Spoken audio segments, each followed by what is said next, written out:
Okay, this is TeacherBot. Thank you for watching. Let's go into the scene and I'll turn off all of my wonderful... There we go. Okay.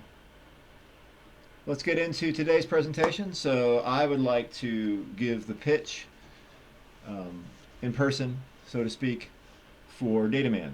Now for group 4, we'll figure out some way in the next 6 weeks for you guys to give your final presentation, which can be based on this, or you can build your own, in May. And we'll make that a recording. And it can be done kind of like this. We can get everybody online, and they can each record talking about each of these slides they want to talk about. But I'm going to keep this to about 7-8 minutes. And this is the project that Group 4 is building. It's also an example project because I think it's good to kind of show everybody all the steps. And so by the end of this, we should understand what we're building and why, and then kind of how we do it.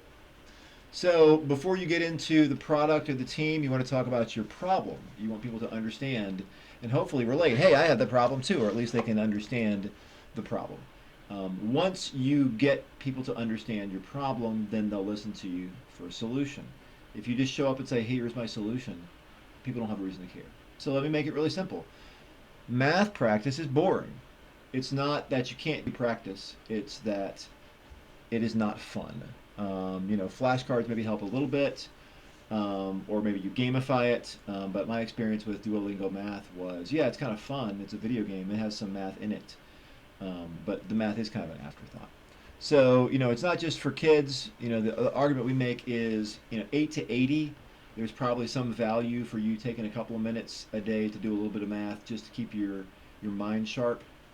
Um, and then make it interesting. How do we make it interesting? That's the question we have here, right? Part of this too is the difficulty, and I've seen this happen.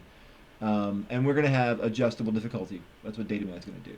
So instead of firing it up and you get a question that's too easy or too hard, and you either feel like this is an app for babies, or this is for smart people and I'm not good at math. We don't want to put people in a bad mood.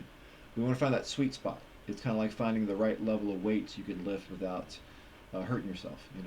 Enough to lift that you feel like you're getting exercise, but not so little, not so much that you're overloading. So we're not just going to have easy, medium, or hard questions. They're going to be dynamic difficulty based on how you do. Great. So in the final version, this is where you folks would give your names and present. So I'm Mr. Norris, and I'm giving the presentation for Group 4 this time as practice. You might choose to break things up for who worked on what. Say maybe each of you works on one of the user stories, and you say, well, I did answer checker, I did the number guesser, things like that. And that's where we would do that. So let's get into the next slide, which is what's called personas, or personae. Who is it for? And you can think about it being for kids and adults. So as we said here, Mia's okay at math, and she just doesn't grab her. So the math app she tried just weren't fun. It was either too easy or too hard. And it says, hey, she wants to draw. She would rather be drawing than doing worksheets, or she's going to turn the worksheets over and scribble on the back, right? So it's not that she doesn't like math, it's that it gives her a bad experience. Either feeling like a baby or feeling like a dummy. These are not experiences you want to have. And the other would be James, an adult, and the idea is, if he had something that was a little bit of a puzzle that just maybe took 2 minutes, take a little time out of his day, I'm waiting for the bus, I'm waiting for the ATM, I'm on my commute, or I'm waiting for a meeting to start. And, if it didn't feel like it was for kids, it would be something kind of fun. So the idea here is we want to be able to appeal to these different audiences, and that could be a little tricky. But we're going to see how we do. All right, so now presenting the actual product itself, the solution. So DataMan, it's a website. It's a web app you can go to log into, and it's got these 4 game modes. And those modes are going to have different difficulties, and you can see your progress. So there's a bit of a leaderboard. You can kind of find out how you're doing, right? And we have this idea of adaptive difficulty, which you see in a lot of video games these days, so it's not too hard to do. It's not definitely doable. If it gets harder, we're going to make the questions a little bit easier. And then when you start doing better, we'll make them a little bit harder, and that way you'll find that spot. So you've got answer checker, number guesser, speed round, and fill it in. And the idea here is these would be 4 different game modes, and maybe in the version you deliver for May, you won't have all 4 game modes.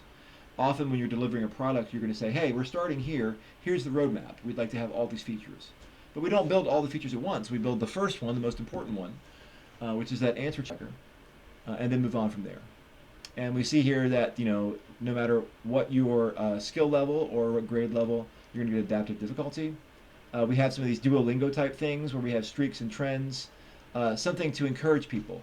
Not fake encouragement. I'm not really big on putting confetti everywhere, although we could do that. But I like the idea of saying, hey, well, you did 5 days in a row, let's do 6.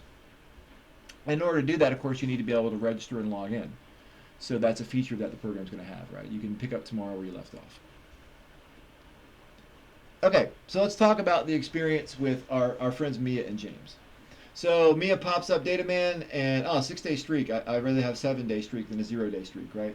So she pulls up speed round, does 1 minute of stuff, gets a couple more right, gets a personal best, does one more, and then she goes back, right? So the exciting thing here is she did it herself.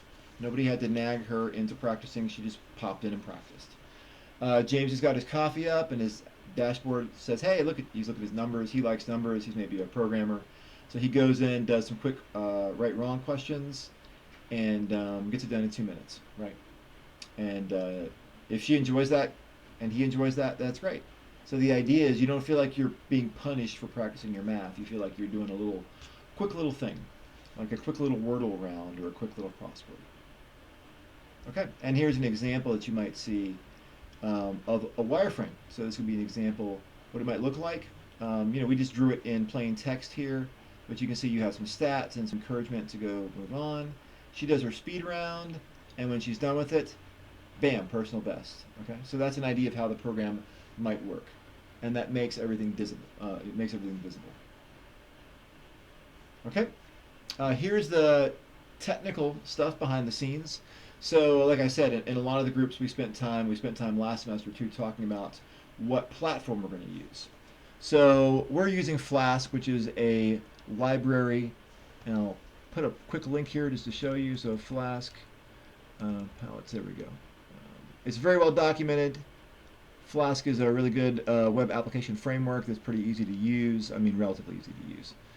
The browser connects to your Flask application, and this is a web front end. And then the game engine is going to figure out all these questions. It's also talking to a backend database, which we figure will be SQLite, and we might move to a different database like Postgres if we have time later.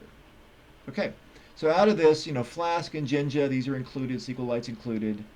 We're going to try to use SQL Alchemy. The idea here is we need database tables, but we'd like help writing them. And the SQL Alchemy library is something that is useful to help you write your databases. We're going to deploy this into a GitHub code space. So one of the things we'll do is show how to set things up. When we do the solo burger assignment, we'll be looking at how you fire up a code space and do work in that. And then we're going to look at putting it on a site called Render towards the end. Okay? And I just list here why the reason we made some of these choices. They're pretty easy stuff to do. Everybody's good with Python, and all these steps are going to hopefully make things pretty simple. And here, I'm going to zoom this out a little bit. You can actually see the layout of the tables that we are recommending. Now, we might use a different database layout, but this is pretty straightforward. So I'm a user. I did a session, and each session I get different points. You can see the difficulty, and I can track my stats. So, maybe your database table will be more complicated than that, but this is a pretty good design to get you started. Okay. So how this works, in the next week and a half or 2 weeks, we're trying to build this basic sprint, which is just going to be, can I log in? Can I log out? And then we'd like to add the basic answer checker mode.